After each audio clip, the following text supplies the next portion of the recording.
Professor David, could I start with asking you about your research area?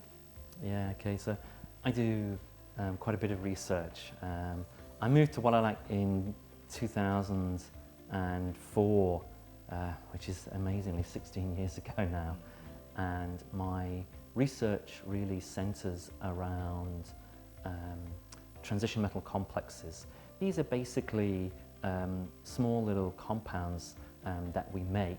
They have a metal centre and then they're surrounded by sort of organic shrubbery, okay? And the particular area that we're interested in is the magnetism of these complexes. So some of these compounds show very unusual magnetic behaviour. So one sort of class of compounds, these are called spin crossover compounds, and you can think of this as a bit like an electric switch. So effectively what's going on is that the molecule, as we change the temperature, goes from an off position to an on position.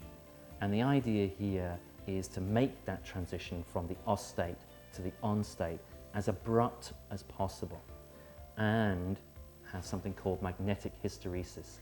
All that means is that we can store information in that molecule, okay? And this might be a way of replacing some of the technologies that we currently use to store data in your mobile phone or your computer's hard disk. So this is basic research, but it does have implications for public in general, really. Oh, absolutely. There's no question it does. I mean, all of our research is, fundamental research, but I think fundamental really, suggests that the research is not interesting, it's not useful, and that's untrue.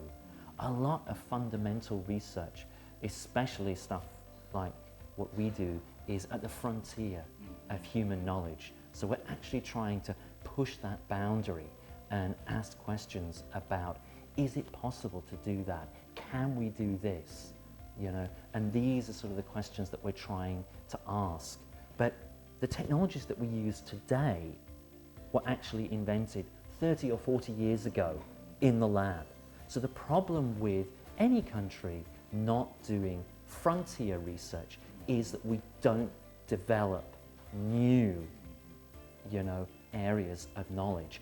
And that means that when it comes to the tech companies and the engineers, they've got no new knowledge on which to build, on which to make new things that we use day to day. Even things like the 5G technologies that are being rolled out were invented, some decades back.